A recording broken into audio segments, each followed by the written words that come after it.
오늘 우리에게 주신 하나님의 말씀은 사무엘상 8장 7절, 19절에서 20절, 그리고 사무엘상 11장 14절입니다. 찾으신 후 다 함께 합독하시겠습니다. 여호와께서 사무엘에게 이르시되 백성이 내게 한 말을 다 들으라. 이는 그들이 너를 버림이 아니요 나를 버려 자기들의 왕이 되지 못하게 함이니라. 내가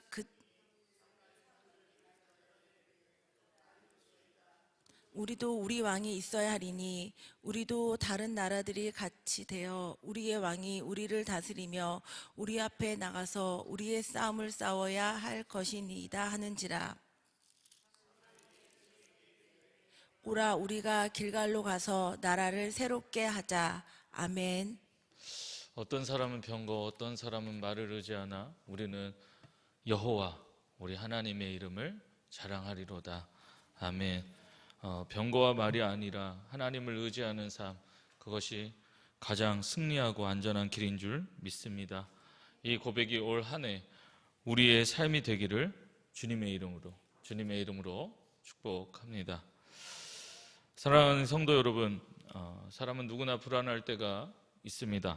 믿음이 없어서가 아니라 오히려 믿음이 있기 때문에 불안할 때가 있습니다. 삶이 내 뜻대로 흘러가지 않을 때, 앞이 보이지 않을 때, 내가 쥐고 있는 것들이 손에서 빠져나갈 때 사람은 본능처럼 이렇게 얘기합니다. 확실한 거 하나만 있었으면 좋겠다. 내가 붙잡고 버틸 수 있는 무언가가 있었으면 좋겠다. 오늘 본문에 나오는 이스라엘 백성의 마음이 바로 그러한 마음이었습니다. 사무엘상 8장을 보면 이스라엘의 모든 장로들이 라마에 있는 사무엘에게 나옵니다. 그리고 말합니다. 5절 말씀에 이렇게 얘기해요. 보소서 당신은 늙고 당신의 아들들은 당신의 행위를 따르지 아니하니 모든 나라와 같이 우리에게 왕을 세워 우리를 다스리게 하소서 한지라.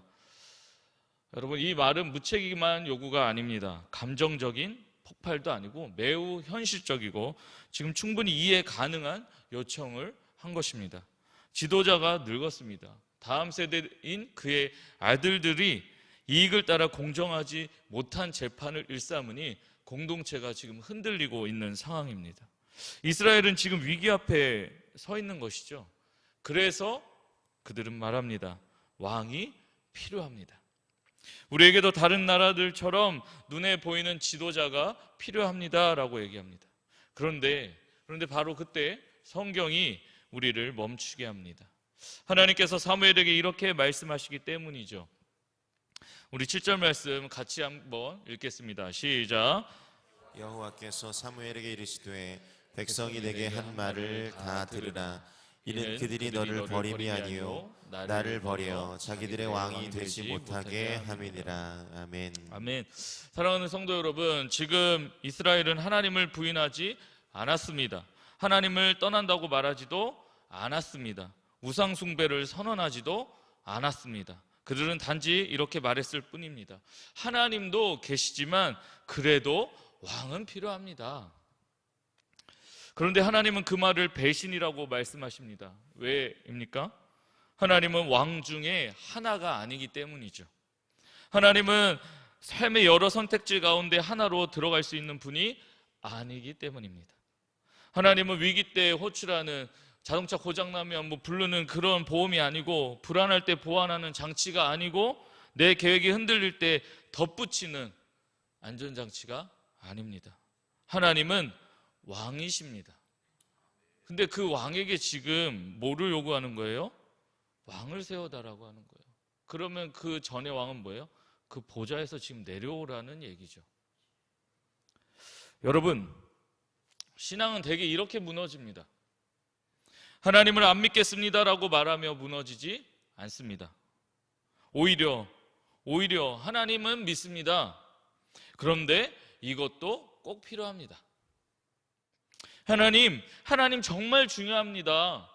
하지만 이것 없이는 너무 불안합니다. 이스라엘의 문제는 왕정 제도 자체가 지금 아니었어요. 그들의 문제는 누가 그들을 통치하는가였습니다. 지금까지 이스라엘은 하나님이 직접 다스리는 신정 공동체였습니다.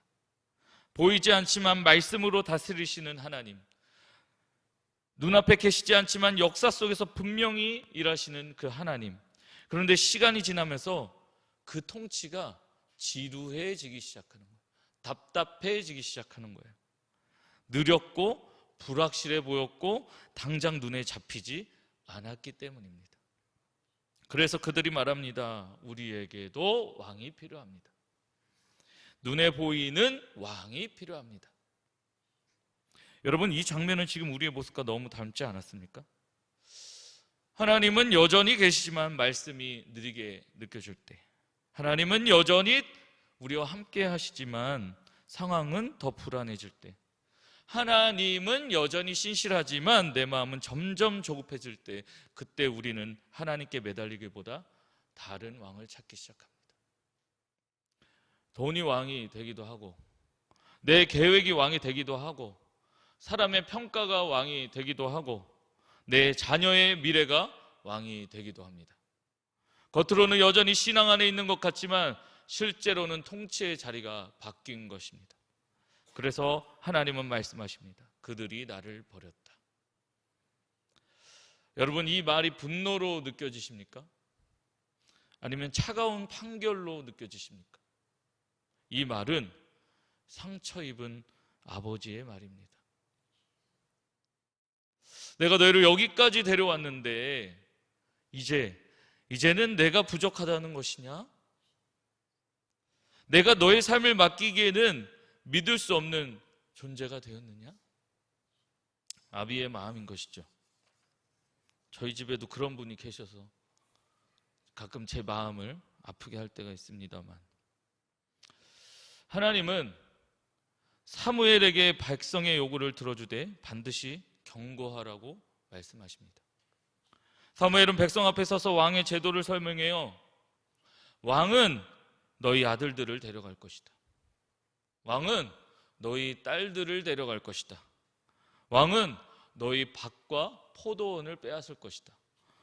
왕은 너희의 소산의 11조를 거둘 것이다. 그리고 마지막에 이렇게 말합니다. 너희가 그 왕의 종이 될 것이다. 이 말씀이 이 본문의 심장입니다. 왕은 반드시 종을 만듭니다. 여러분, 이것은 정치제도에 대한 비판이 아니라 인간의 욕망에 대한 폭로인 것이죠. 우리가 하나님이 아닌 다른 것을 왕으로 세우는 순간 그것은 반드시 우리를 지배하게 됩니다. 처음에는 이게 있으면 좀 살 것 같은데 라고 생각해요. 이 정도는 괜찮겠지라고 말합니다. 그러나 시간이 지나면 그것이 없으면 불안해지기 시작하는 거예요. 그것이 흔들리면 내 마음도 함께 무너집니다. 돈이 왕이 되면 돈이 나를 끌고 가는 것이죠. 건강이 왕이 되면 건강이 내 평안을 좌우하는 거예요. 자녀가 왕이 되면 자녀의 상태가 내 신앙의 용도를 결정합니다. 그래서 하나님은 미리 경고하시는 거예요. 그 왕은 너희를 자유롭게 하지 않는다. 그 왕은 너희를 종으로 만들 것이다. 사무엘이 분명히 말했습니다. 왕은 너희를 종으로 삼고 너희의 삶을 빼앗을 것이고, 그리고 그때가 오면 너희가 부르짖어도 하나님께서 응답하지 아니할 것이다. 그런데 이런 말 앞에 백성들의 반응이 의외로 짧습니다. 길지 않아요. 설명이 없어요. 토론도 없습니다. 성경은 이렇게 기록해요. 19절 말씀에 백성이 사무엘의 말 듣기를 거절하여 이르되 아니로소이다. 이렇게 얘기하는 거예요. 사랑하는 여러분, 이 한마디가 이스라엘 마음 상태를 정확히 보여줍니다. 아니로소이다. 아니로소이다. 그거 필요 없다는 거예요. 지금 이들이 무식해서 하는 말이 결코 아닙니다. 경고로의 내용을 몰라서 얘기하는 것도 아니에요. 그들은 알고도 거절한 거예요. 하나님의 말씀이 틀렸다고 생각해서가 아니라 하나님의 말씀이 불편했기 때문입니다. 신앙의 가장 위험한 순간은 말씀을 몰라서가 아니라 말씀을 알면서도 아니로소이다라고 말할 때입니다.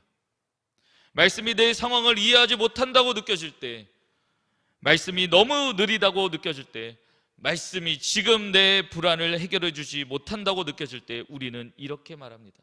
지금은 그게 아닙니다. 지금은 시대가 달라요. 지금은 상황이 달라요. 지금은 다른 방법이 필요합니다. 이스라엘도 지금 그렇게 얘기한 거예요. 백성이 여기에 덧붙입니다. 20절 말씀입니다. 우리 함께 읽어보겠습니다.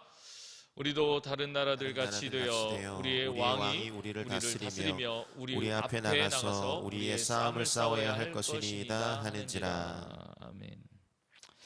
이 마을 속에 이스라엘의 진짜 갈망이 들어 있습니다. 그들은 왕을 원하는 것이 아니라 대신 싸워줄 존재를 원했던 거예요. 하나님이 싸우신다는 말은 너무 추상적으로 느껴진 것이죠. 너무 느려 보였습니다. 여러분, 컵라면이 익으려면 몇 분 걸리죠? 3분, 원래는 5분이었죠. 제가 알기로 5분 시작인데 5분도 기니까 3분짜리가 나온 거예요. 3분도 기니까 어떻게 해요? 물 넣자마자 전자레인지에 넣기 시작했어요. 실제 그것이 설명이 또 나와요. 전자레인지 1분 30초만 딱 돌리면 맛있게 됩니다. 최근에도 그걸 제가 경험해 봤는데 1분 30초도 길더라고요. 빨리빨리 하고 싶은 거죠. 그런데 뭐예요? 하나님의 은혜는 너무 느리게 느껴지는 거예요. 내 시간과 하나님의 시간이 다르게 느껴지니까 뭐예요? 하나님의 방법이 내게는 위험해 보이는 거죠. 아, 나 좀 조급한데? 그래서 그들이 말한 거예요. 우리 앞에 나가줄 왕이 필요합니다. 눈에 보이는 왕이 필요합니다. 우리가 의지할 수 있는 왕이 필요해요. 이 장면, 오늘 우리의 마음을 그대로 비추는 거울이죠. 우리는 이렇게 기도할 때가 많아요. 하나님, 이 문제를 좀 해결해 주세요. 그러나 마음 깊은 곳에는 이렇게 생각합니다. 하나님이 하시기엔 너무 느릴 것 같은데, 하나님 방식은 너무 옛날 방식 아니야? 하고 기도를 한 2시간 하고 다시 보자기에 싸서 등에 얼과 매고 그리고 가서 내 방법들을 찾기 시작하는 거죠. 내가 통제할 수 있는 방법이 낫지 않을까 하면서 말이죠. 그래서 우리는 하나님께 기도하면서도 동시에 뭘 준비해요? 다른 왕을 준비한다는 얘기죠. 하나님께 맡긴다고 말하면서 내 손에 쥐어들 왕을 하나 더 세우는 것입니다. 그러나 성경이 분명히 말합니다. 하나님은 대신 왕이 되어주시는 분이지 왕을 대신해 주는 분은 아니라는 거예요. 여기서 우리는 가장 어려운 질문 앞에 서게 돼요. 그렇다면 하나님은 왜 왕을 허락하셨을까? 왜 끝까지 막지 않으셨을까? 성경은 이 질문을 쉽게 답하지 않습니다. 다만 분명히 보여줘요. 이 허락은 기쁨의 허락이 아니라 아픔을 안고 내어주는 허락이었다는 것을 말이죠. 하나님은 우리에게 자유의지를 주신 분이십니다. 그 자유를 빼앗아 가지 않으세요. 그러나 그 자유가 얼마나 큰 상처를 가져오는지 하나님은 알고 계십니다. 아담과 하와의 사건 떠오르지 않습니까? 그럼에도 하나님은 이스라엘을 포기하지 않으셨어요. 그들을 버리지 않으셨어요. 그들과의 관계를 끊지 않으셨습니다. 여러분, 이 지점에서 우리는 하나님의 마음을 보게 되는 것이죠. 하나님은 당신의 자리를 빼앗긴 왕이 아니라 지금 거절당한 아버지로서 그 앞에 서 계신다라는 것입니다. 그래도 너가 선택하면 내가 너 떠나지 않을 거야. 그래도 네가 가겠다면 나 끝까지 너를 지켜볼 것이야. 그리고 언젠가 다시 돌아올 길을 반드시 열어두겠다. 이것이 하나님의 허락인 것입니다. 여기서 또 떠오르는 장면 있지 않나요? 탕자의 아버지. 사무엘상 11장으로 가면 놀라운 장면이 나옵니다. 사무엘이 백성에게 말해요. 오라, 우리가 길갈로 가서 나라를 새롭게 하자. 길갈은 이스라엘이 요단강을 건너며 하나님의 은혜를 처음으로 깊이 경험했던 장소입니다. 12돌을 세우고 여기까지 오게 하신 분은 여호와 하나님이시다 고백했던 자리예요. 하나님은 왕을 요구한 백성을 그 자리로 지금 부르신 것입니다. 왜입니까? 하나님은 그들의 실패보다 당신의 은혜를 더 크게 여기셨기 때문이에요. 그들의 선택보다 하나님의 언약, 자신의 언약을 더 중요시하게 여기시기 때문입니다. 길갈은 아무 일도 없었던 자리로 돌아가는 곳이 아니라 길갈은 실패를 안고 돌아가는 자리였습니다. 우리가 잘못 선택했습니다. 우리가 다른 왕을 세웠습니다. 우리가 주님을 밀어냈습니다. 그 고백을 안고 서는 자리인 것이죠. 그래서 하나님은 그 자리를 정죄의 자리로 만들지 않고 새로움의 자리로 만드신 것입니다. 나라를 새롭게 하자. 너가 그랬을지라도 내 언약 안에서 너를 새롭게 할 거야. 지금 이 의도인 것이죠. 다시 시작하자. 다시 나를 왕으로 모셔라. 사랑하는 여러분, 이제 이 말씀은 이스라엘의 이야기로만 남아 있을 수 없습니다. 이제 이 말씀은 오늘 우리의 이야기가 되어야 합니다.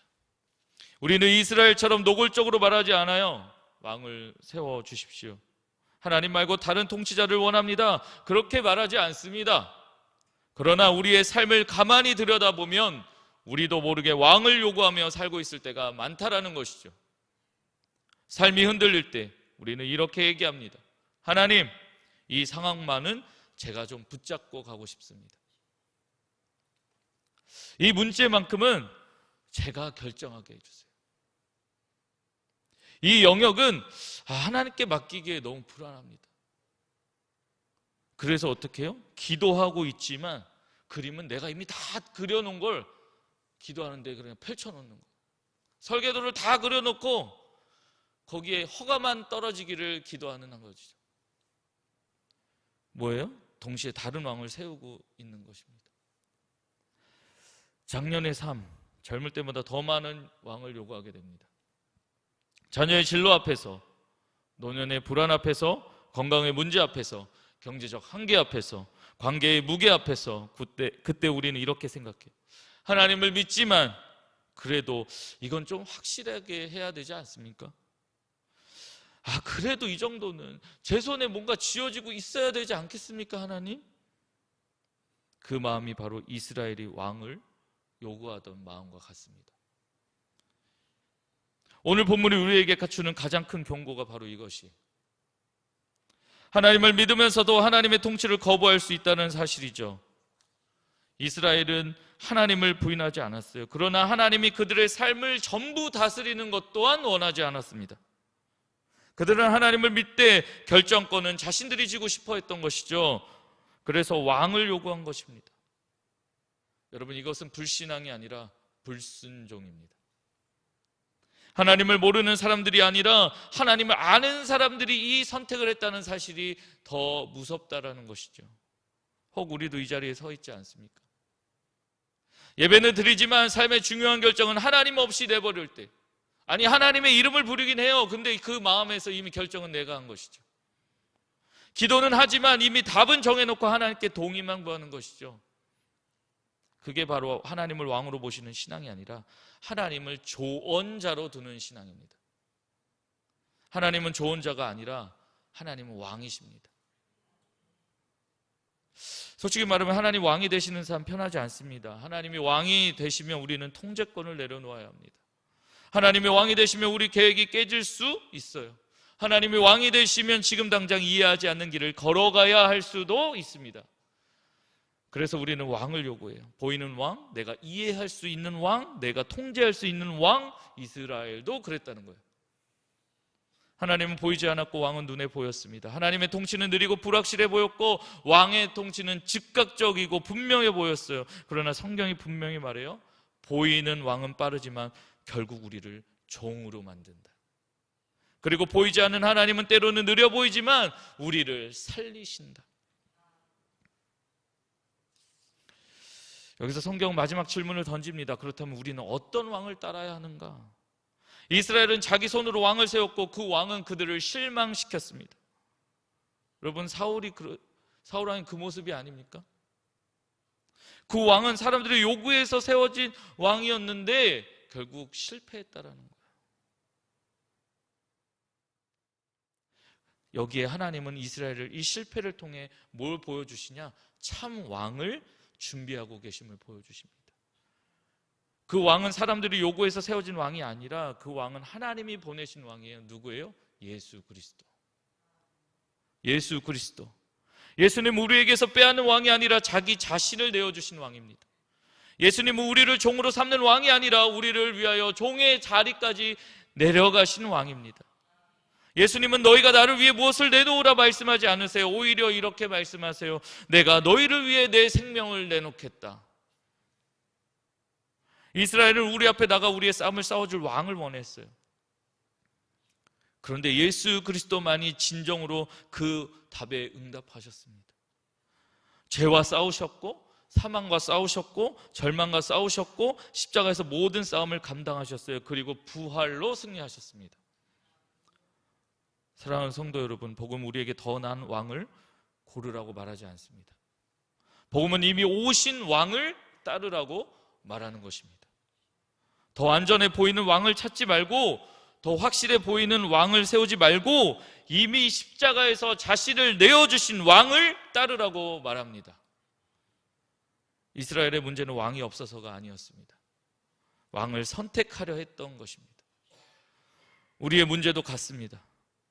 우리는 자꾸 왕을 선택하려 합니다. 그러나 하나님은 선택의 자리에서 우리를 부르지 않아요. 순종의 자리로 부릅니다. 믿는 사람만이 순종할 수 있는 거예요. 오늘 이 말씀 앞에서 우리는 선택해요. 지금까지 내가 붙들고 있는 왕을 내려놓을 것인가, 아니면 계속 붙잡고 있을 것인가.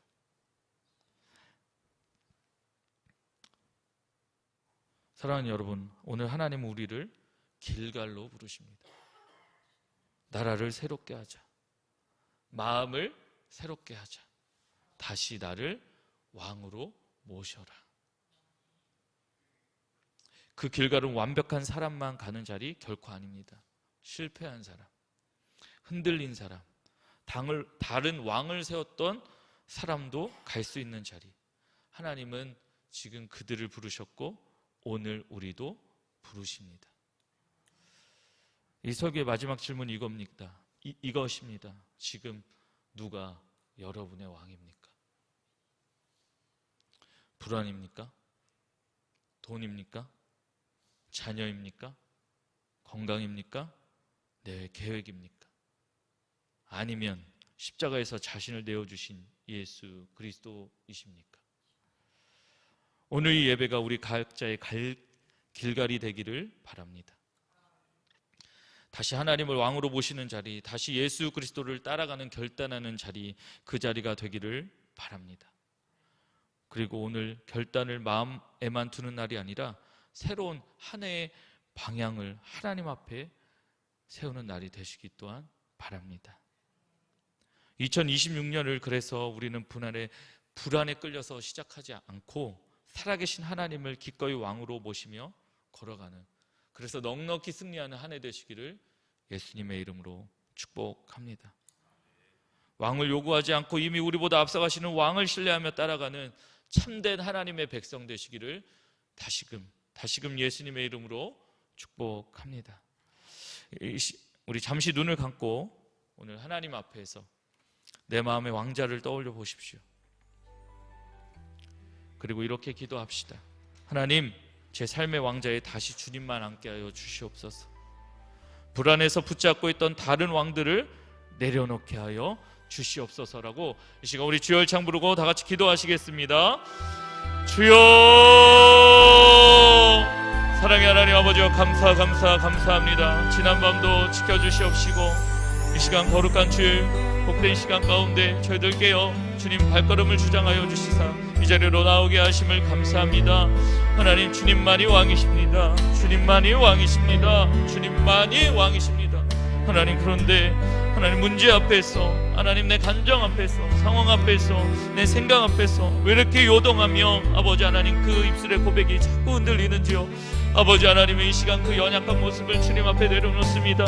이스라엘 백성들이 사무엘에게 나와 왕을 요구했던 그 모습이 아버지 하나님이여 우리가 손가락질 하기 이전에 내가 그 마음임을, 내가 그 모습이 있음을 하나님, 그래서 내 안에 나조차도 아버지 하나님 잊어버리고 있는 또 다른 왕이 있음을 솔직하게 진솔하게 아버지와 정직하게 주님 앞에 내려놓사오니 아버지 하나님이여 우리 안에 다른 붙잡고 있던 왕들을 다 내려놓을 수 있도록 하나님 도와주옵소서. 아버지 하나님, 그로 인해 아버지와 흙으로 왔다 흙으로 돌아가는 인생으로서 아무것도 손에 쥐고 갈 수 없는 인생으로서 이미 우리에게 오신 그 진정한 왕이신 예수 그리스도만을 따를 수 있도록 하나님 도와주시옵소서. 내게 가진 것들이 있다면 그 모든 것들을 그것을 알지 못하는 자들에게 하나님의 사랑을 흘려보내기 위해 주신 하나님의 은혜인 줄 믿사오니 하나님, 우리에게 주신 은혜가 고이지 않게 하시고 계속해서 흘러갈 수 있도록 하나님 도와주시옵소서. 그로 인해 하나님을 왕으로 보시는 그 자리에서 정말 하나님을 따라가는 그 자리가 되게 하사 하나님이여 우리 안에 불순종의 영들을 떠나가게 하시고 오직 순종의 사람으로서